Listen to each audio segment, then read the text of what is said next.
سویا نہ قرآن کو اٹھایا۔ جب وہ بادشاہ فوت ہوا، خواجہ نظام الدین اولیاء رحمۃ اللہ علیہ نے خواب میں دیکھا، بادشاہ سلامت بتائیے آپ کے ساتھ کیا بیتی اور کیا گزری؟ فرمانے لگے کہ میں بہت گناہگار تھا، سیاہکار تھا، لیکن اس ایک رات کی وجہ سے جو میں نے اللہ کے قرآن کا ادب کیا، اللہ نے میرے سارے گناہ معاف کر کے مجھے جنت کا حقدار بنا دیا۔ ادب کر بے ادبی سے آباد، ورنہ محمد کا دیدار ہرگز نہ ہوگا۔ با ادب باش تا بزرگ شمی کی بزرگی نتیجہ ادب، با ادب بن جاتا کہ تجھے بزرگی ملے، یہ بزرگی ادب کا نتیجہ ہے۔ تو قرآن کا دیکھنا بھی کیا ہے؟ ثواب ہے۔ ماں باپ کے چہروں کا دیکھنا بھی دیکھا کرو، آتے جاتے دیکھو، رج رج کے دیکھو، ثواب مل رہا ہے، ہر برے کا ثواب مل رہا ہے۔ اور بیت اللہ کا دیکھنا بھی، جب حج بیت اللہ کے لیے جاؤ، عمرے پہ جاؤ، طواف کرنے کے بعد پھر ٹکٹکی باندھ کر یوں دیکھ لیا کرو بیت اللہ کو، رج رج کے دیکھا کرو اللہ کے گھر کو۔ اور زمزم کے پانی کا دیکھنا بھی ثواب ہے۔ کیوں کہ زمزم کا پانی جنت کے پانی سے بھی اعلیٰ۔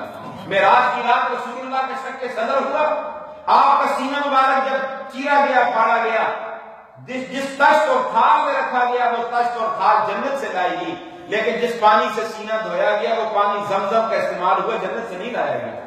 اس سے معلوم ہوا کہ جنت کے پانی سے بھی زمزم کا پانی بولو۔ اور ایک اور آپ کو بات سناؤں، آپ خوش ہو جائیں گے۔ حضور علیہ السلام جب بھی پانی پیتے کچھ نہ کچھ پانی بچ جاتا تو صحابہ قطرہ قطرہ آپس میں تقسیم کر لیتے کہ رسول اللہ کا منہ کا لگا ہوا پانی ہے۔ ایک دن آپ کے منہ سے پانی بچا، آپ نے فرمایا میرے صحابہ آج تم نے نہیں استعمال کرنا، جاؤ اس کو زمزم کے کنویں میں ڈال دو، تم تو پی لیتے ہو، میری باقی امت کا کیا بنے گا؟ فرمایا قیامت کی صبح تک میری امت کے لوگ حج عمرے کے لیے آئیں گے، جہاں زمزم کا پانی پیئیں گے وہاں میرے منہ کا لگا ہوا بھی پانی پیتے رہیں گے۔ اس کی زمزم کا پانی کا دیکھنا بھی کیا ہے؟ ثواب ہے۔ تو وعدہ کرو قرآن کی تلاوت کرو گے انشاءاللہ۔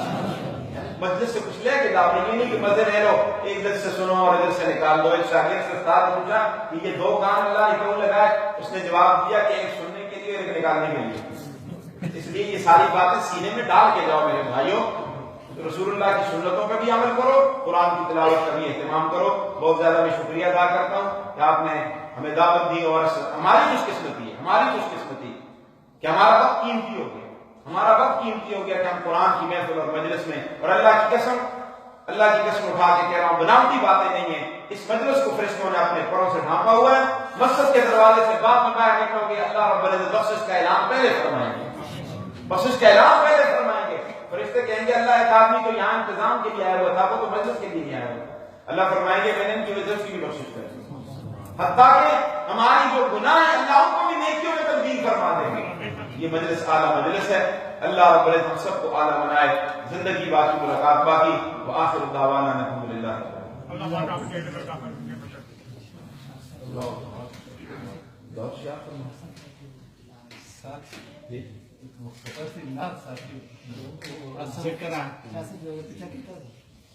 حضرت کی موجودگی میں نعت میرے لیے تھوڑی سی ہوتے ساتھی، جب یہ نہیں ہوتے تو پھر میں نقلیں اتارتا ہوں۔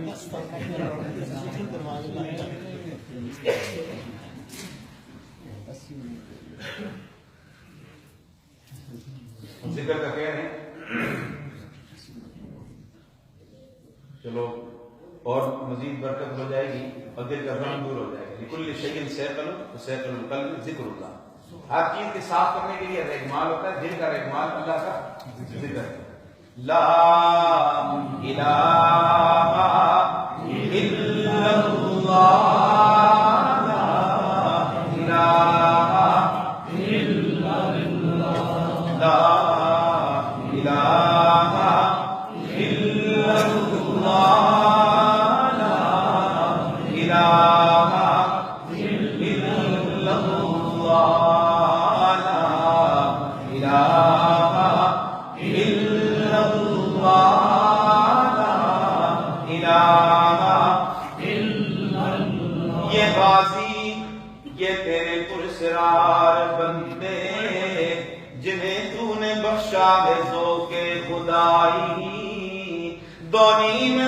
ٹھوکر سے صحرا دریا سمٹ کر پہاڑ ان کی ہیبت سے رائی، اب خود کامتے ہو، میرے کو دور تھا، پہاڑ پہ چڑھتے تھے، پہاڑ کانپا کرتا تھا۔ یہ غازی یہ تیرے پرسرار بندی کن کا اشارہ ہے علامہ اقبال. یہ وہ علامہ اقبال عاشق رسول ہے کہ ایک عاشق رسول کا جنازہ جا رہا ہے، اعلان ہوتا ہے ٹھہر جاؤ. علامہ اقبال صفوں کو چیرتے ہوئے آگے آ رہے ہیں اور قبر میں کود جاتے ہیں، لیٹ جاتے ہیں اور کہنے لگے میرا یہ ایمان ہے یہ عاشق رسول کی قبر ہے، جنت کے باغوں میں باغ ہے. علامہ کو یہ اللہ نے اعزاز دے دیا کہ دنیا میں جنت کے باغ میں لیٹ گیا. یہ غازی یہ تیرے پرسرار بندے جنہیں تو نے بخشا ہے ذوق خدائی. دو نیم کی ٹھوکر سے صحرا و دریا سمٹ کر پہاڑ کھلتی ہے بد سے آئی. دو عالم سے کرتی ہے بیگانہ دل کو، نوجوانوں سب سے دل کو بیگانہ